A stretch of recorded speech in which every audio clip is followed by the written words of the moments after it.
Hello everyone and welcome to another high elo game of Age of Empires. Today we're excited, it's hump day and the weekend, although still far away, is finally in sight as we sit down to watch Hera playing as the Armenians in red take on the Viper playing as the Burgundians in teal. Now while the players herd their herdables explore their immediate Dunesprings surroundings and try to get their butts up to Castle Age because we are on Empire Wars yet again, why don't we take a look at the civ matchup we'll be watching today. Now, the Armenians are primarily an infantry civilization. Their infantry comes with extra line of sight. They can be upgraded to get extra HP, and they are available an age earlier, which means halberdiers and champions in the Castle Age. Their first unique unit is also a quasi-infantry unit, let's call it the Warrior Priest. Basically a monk that can not only heal friendly units, but also kick ass if need be. Now, to support their infantry on the battlefield, the Armenians can field a second unique unit, the Composite Bowman. This is a foot archer whose attack ignores the armor of all land units except for siege. Economically, the first fortified church the Armenians build does come with a free relic, which always adds an interesting dynamic to the game. This map, I believe I see 1, 2, 3, 4, 5 relics. So if Hera builds a fortified church, which I don't see any reason why he shouldn't, it will increase the total relic count to 6. Their mule carts are cheaper and their mule cart technologies are more effective, which means better Armenian miners and lumberjacks, as the first kill of the game goes to the Viper. A dead Armenian archer lies in this shallow pool of shorefish. So those shorefish are going to be, assuming there's some piranhas in there, they're going to be feasting on a good haul. Hera is being put on the defensive here. The Viper incredibly aggressive, but loses a spearman for his troubles underneath the tilting blades of the windmill. Now let's take a look at the Burgundians, a civilization we saw yesterday. Basically the coked out John Belushi acid trip civilization of Age of Empires with some of the craziest features in the game. To start with, they do focus on their cavalry, being the only civ in the game with access to cavaliers in the Castle Age, and their unique unit is the Coustelier, a medium shock unit, rather a medium cavalry shock unit that has a massive plus 20 or plus 25 attack added every 40 seconds. A few more dead Armenian units, but a few more Burgundian units lie dead on the field as well. 3 kills apiece so far. A very exciting game, 4 minutes in. Now, if the situation is dire or if you just want to have some fun, the Burgundians can conscript their entire civilian population by turning each and every villager into their second unique unit, the Flemish Militiaman. This is a very cool infantry unit that specializes in killing cavalry and mounted units.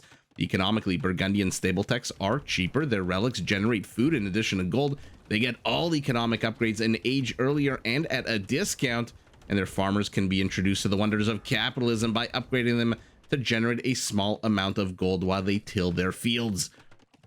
So those are the two civilizations we have before us. If you noticed, we are on Dunesprings yet again, a map that always begs the question, how many resources will the players invest into the water, and how significant and how long will they be fighting on the water? For now, it doesn't really look like water is a priority for either player. A few docks apiece, a few fire galleys apiece, but that's basically it. The Viper not even roaming with his fire galleys as Hera moves in with 4. Does he see the 4? He sees them and begins training more. Now, defender's advantage here to the Viper, who with his villagers can repair these fire galleys. We'll see if he does. Hera moves in yet again with cavalry to the south, trying to bust his way in with a bit of archer and ranged units. Oh, demo ships come out. Demo ships go boom and accomplish very, very little. And Hera's had enough. He's not going to stick around.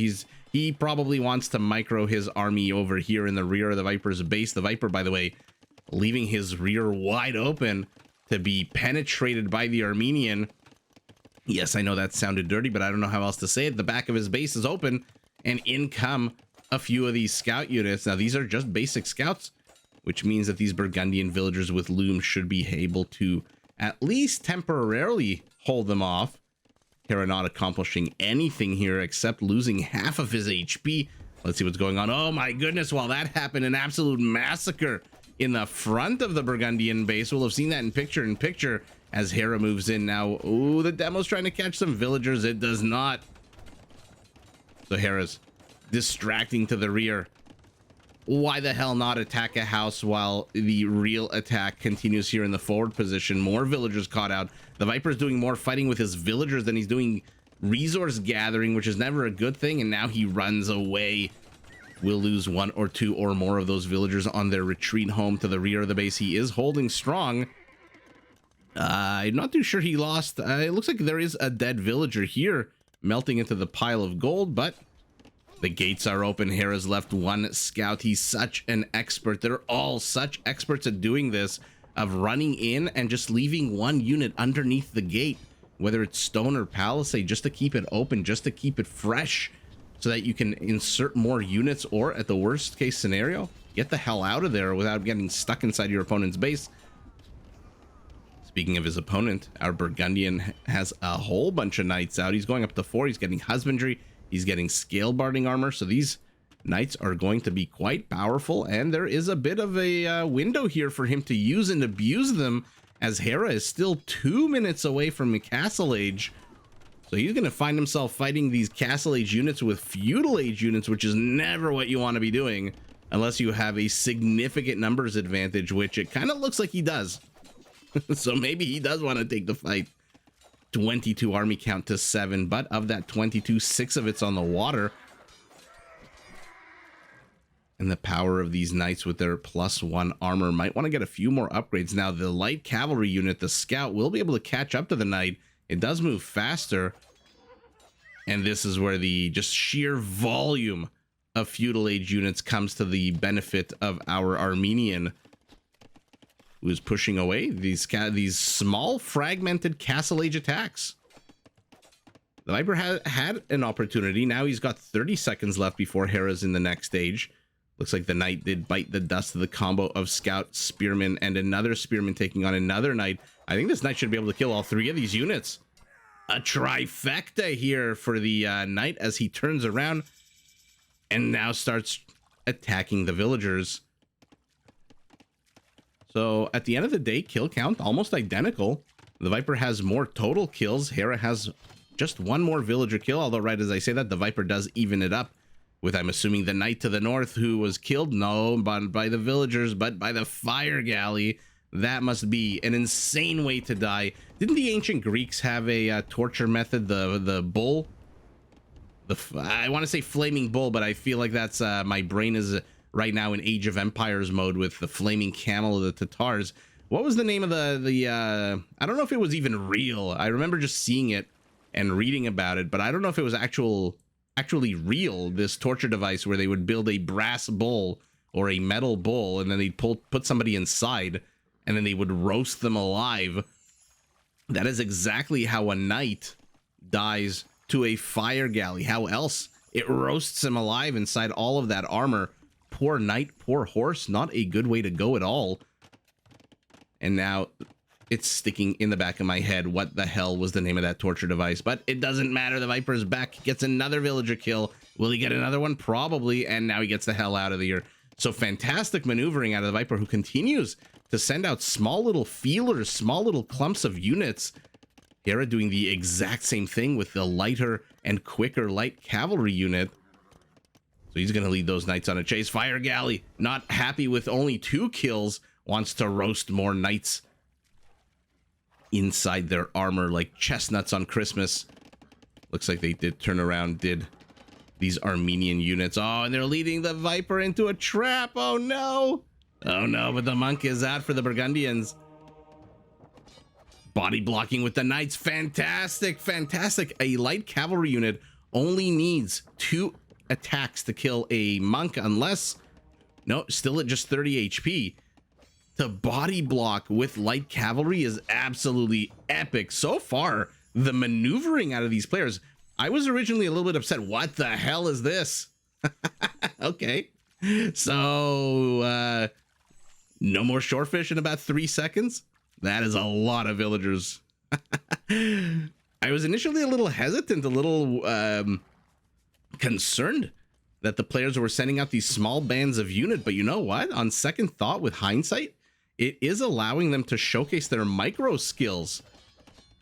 The Viper sniping villagers over here while under attack. The Viper body blocking a light cavalry unit, which is not as easy as it sounds. It is incredibly difficult to body block this unit. This unit is lightning fast, 1.65 tiles per second. Aside from a Cuman light cavalry, aside from a Shrevamsha rider, this might be the fastest unit in the game. A whole bunch of villagers pulled from the forests they were working in because a few skirmishers showed up. Now Hera, for what, the 4th time? 6th time? 9th time? A millionth time is in the rear of the Viper's base. The amount of scouting that the Armenian is getting is absolutely fantastic. The Burgundians, I've said this before, every time we watch them I say it, to be honest. It's like every other tech, every other civ that has tech discounts. If you have a massive discount on some of your technology, you should be the first to reach that level. And so the Burgundians, with their 50% cheaper stable technologies, are generally the first to reach Paladin and even Cavalier. I mean, obviously Cavalier, because they're the only ones who have it in the Castle Age. A silly thing to say, but because their stable techs are cheaper, you expect Paladins out of them a lot quicker. And so Hera doing an amazing job keeping an eye on this base, because the last thing he wants to face is a fully upgraded Burgundian Paladin. Even though, to be fair, the Armenian can take on the Burgundian Paladin even in Castle Age, because they do have Halberdiers in Castle Age. And then once Imperial hits with that Ferreters upgrade, they can roid up their champions to get 100 HP.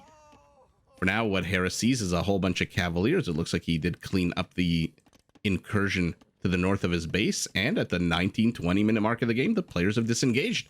Fantastic time for us to look at the bases. Looks like the Vipers kind of playing it close to the vest here. 2 town centers, pardon me, a 3rd town center here across this beautiful mountain. I love these new maps, by the way. In case it wasn't clear in the last 2 weeks that I've been casting these new maps, I'm in love with them. It doesn't matter which one; they are all fantastic.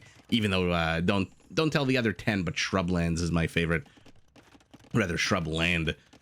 So he's got 3 town centers. Villager count is identical. Military count is identical. The only difference is Hera's got 4 of his army count tied up on the water, which if you subtract 4 from 23, you get 19, which means on land, they have the exact same quantity of army. The only difference is, since they're both in Castle Age, one has a Cavalier and the other has just the basic Knight, which I'm surprised he's going for, but you know, there you go. The Armenians, not exactly cavalry civilization. They are missing...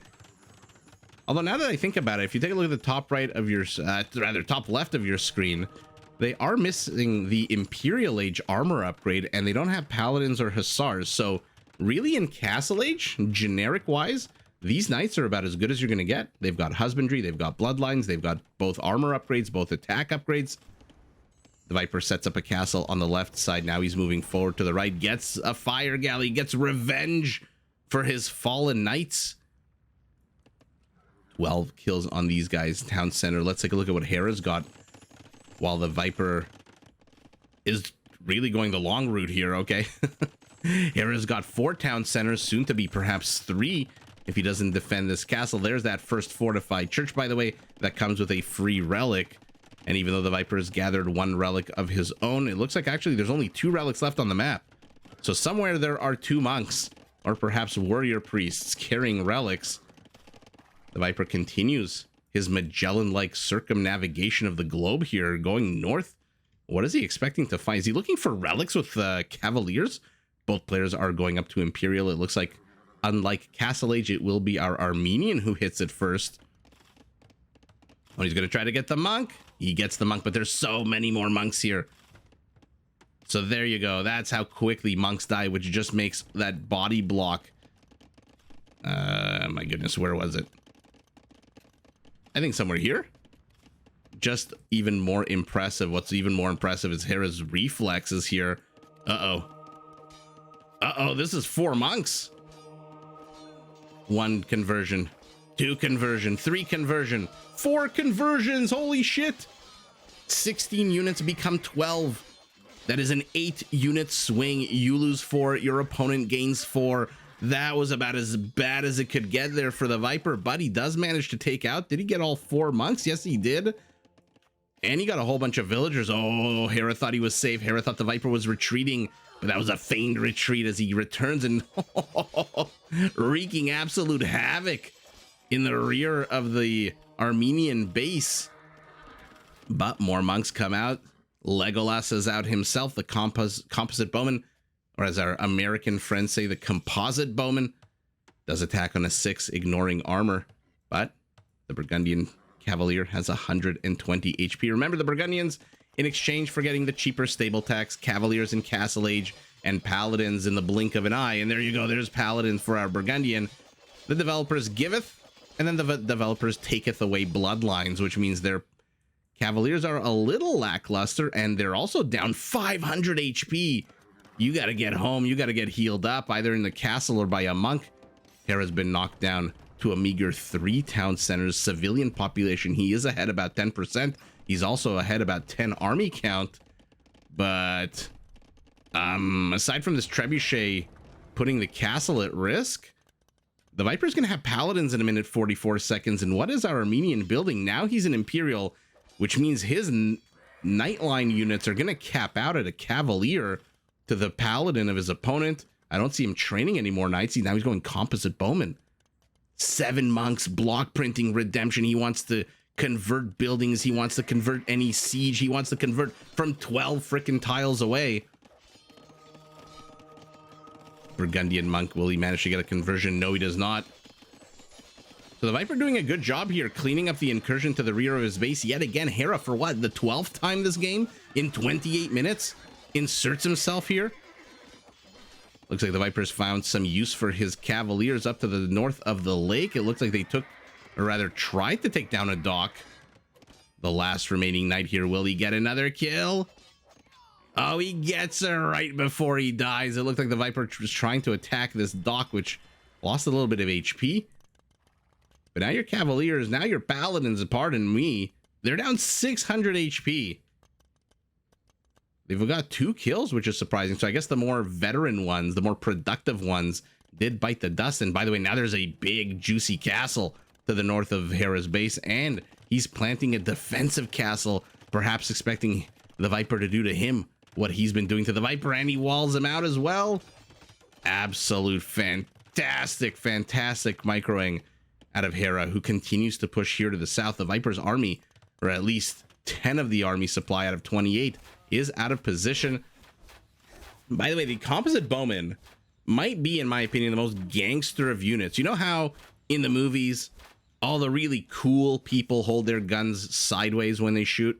That's what I feel like the composite bowman does. Take a look at when he fires. He kind of holds the bow sideways, and it just, the longbow, for example, fires a huge arc, and you can see the arrows arcing up. These guys just fire straight. Look at that. Look at that. How badass is that? That's like literally the equivalent of holding your pistol sideways as you pistol whip your opponent and fire bullets at them. Now, I'm not too sure composite bowmen are going to be able to take on even a bloodlineless paladin. It could have just said a paladin without bloodlines. The Viper is starting to mix in some elite skirmishers, but their upgrades are terrible. We've seen elite skirmishers struggle against composite bowmen many a time. 7 attack, but 4 forward barracks, the halberdier upgrade. So both players are gearing up towards a decent confrontation here where they're going to try to counter each other's units.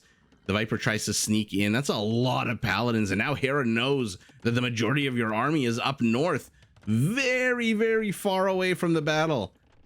You are going to need Han Solo to get you into the Millennium Falcon to get your ass to that battlefield ASAP. Otherwise, these Trebs are just going to wreak havoc. 3 Trebs. Monks are going to zone out a few of the remaining paladins, the defensive paladins. Okay, the Viper is halfway home. Why do I feel like some of these skirmishers were just not firing? They were just keeping an eye on these composite bowmen. Out comes a light cav. Where's he going for the monk? Dies immediately. The Viper just caught out of position. His base has been penetrated. Forget the castle. We're putting in a fortified church. Villagers that garrison inside do add arrows, but I don't think he's got any villagers here. I think the villagers are down here mining gold. And the Viper pounces.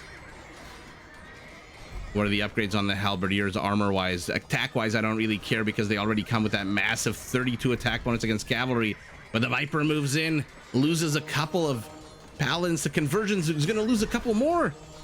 Oh no, he just lost 4 more units. Where the hell's the Viper's army? Excuse me, I thought like 30 seconds ago he had a massive paladin army, and now there's nothing here. Do you see a single teal unit? Literally in the blink of an eye. What the hell happened? I need to see that again.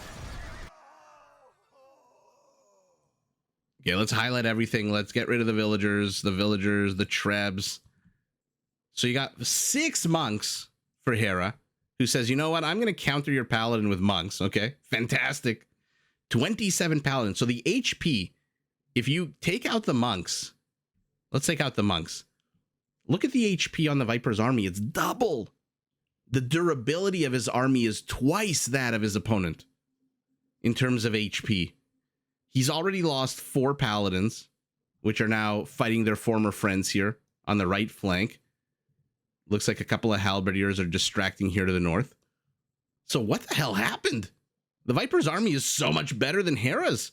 14 composite bowmen. Are they even enough to one-shot? 8. What's 8 times 14? 112? Right? 8 times 14, 32 and 80. Yeah, 112. They're not even enough to one-shot a paladin. Now, halberdiers are a different story with that plus 32 attack, but let's see what happens here. That went a lot worse for the Viper than I thought it would go. Big fat fortified church blocking the path of his units. Now, in all fairness, Hera, I think this was a bit of a mistake to take down the stable here. That stable was a good blockage. It would have forced these paladins to go down and left and up, as opposed to now they can just go where the stable used to be. So I would have maybe left that stable up, but again, never going to tell Hera or the Viper how to play the game. Paladins still fighting each other to the rear. So the Viper now engages with only 13 of his paladins. He still has 8 over here. So about 40% of his army is not engaged into here. 1 paladin does take. Let's keep an eye on the HP. See, they're not even enough to one-shot this paladin. And the body block, Hera is literally throwing whatever the hell he can at the Viper's army, whose paladins, by the way, now join. So this is where I was running my mouth, talking a big game, and I thought this would be a very close battle. Look at it now. The Viper still has 14 paladins. I mean, their HP is not actually. Let's get rid of the trebs, the villager, the monk. Yeah, their HP is identical now.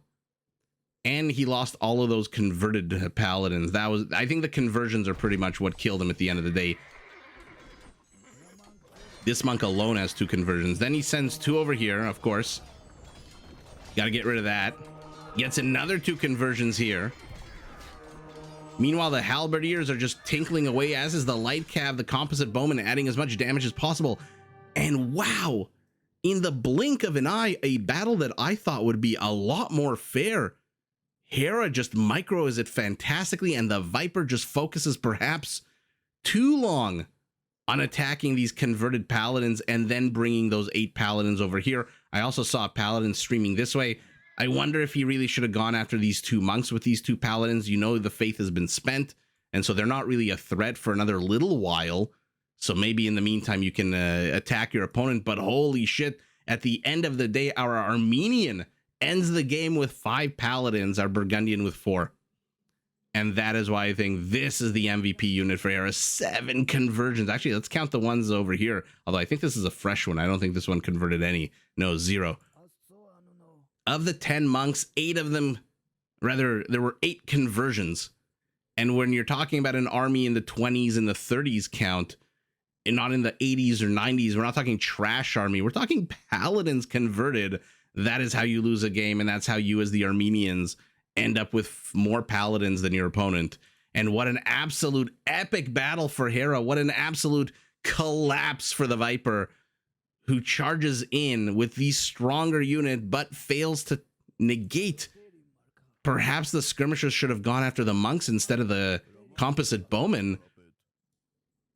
Wow, just an absolute epic final engagement that I really thought was going to be a lot closer, but ultimately I look at this 68 paladins. For half the game they were knights and cavaliers, but still 68 paladins to 34 knights.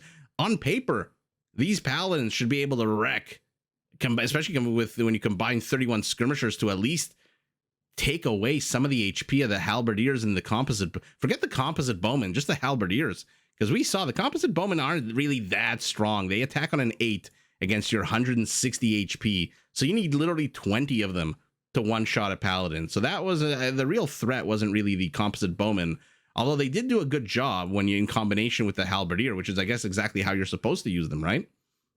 I don't think this is supposed to be your like main line unit, more of a supporting unit. And now, by the way, with all of these monks, Hera's army, it's not exactly Saracen Bamaristan, but 9-10 monks are going to be healing this army up non-stop. And so it's basically an invincible army. Think Georgian cavalry regenerating HP. Think Viking berserker regenerating HP, but a lot quicker, I think, with the exorbitant amount of monks. 8 of them just here. 2 over here, 1, maybe not that many. A couple of them are lying dead.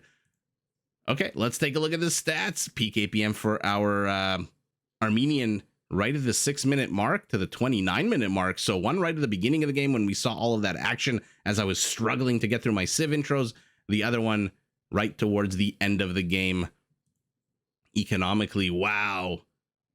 About 20% of a bigger economy for Hera, who takes all 4 resources and the relics. No surprise there. The Viper did have an equal relic count. By the way, if you notice, 3 and 3 is 6 because of that extra Armenian relic. Conversion 16 out of 125 is what, 12-13%? And it's not skirmishers, it's not spearmen, it's freaking paladins. 3 conversions out of 157, not the end, not really a deciding factor at all. 19 raises to 2. Oh my goodness. So those trebuchets right from the get-go, right from when they took down that castle, just a non-stop. And the Viper, who had his paladins up here, what were they doing up here? They were a little bit hesitant, and then he brought them all the way home. The last thing you want to be doing is fighting on the right inside your base like this.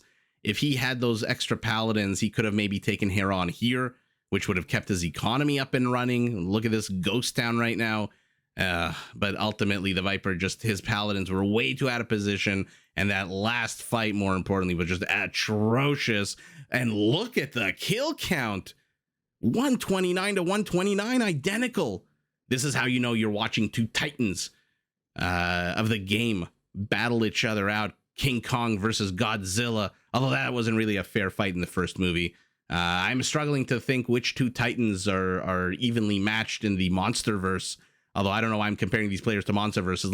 Let's just say they're 2 amazing players who are absolutely beating the shit out of each other for 34 minutes. 129 kills apiece. Villager kill count, by the way, almost identical as well. 29 to 24. But ultimately, the out of position paladins and the just, I don't know what to say here, just bad fight at the end of the day means that our Armenian 52 army supply to 11, and even though the Viper has crawled his way to 113 villagers, Hera's got 30 more, and even though the numbers fairly identical at the end of the day, kill count, etc., the economy was just there for our Armenian, the kills were there for the Armenian, and more importantly, the conversions were there for the Armenian, who ends the game with more paladins than his opponent, and that's going to be the last time I say that. I think I've said that like 7 times already, and with that higher paladin count, it is Hera, our Armenian, who is victorious in this battle. But GG to both players. Did you enjoy this video? Check out these other clips and make sure to subscribe and enable notifications so that you're notified of my latest uploads.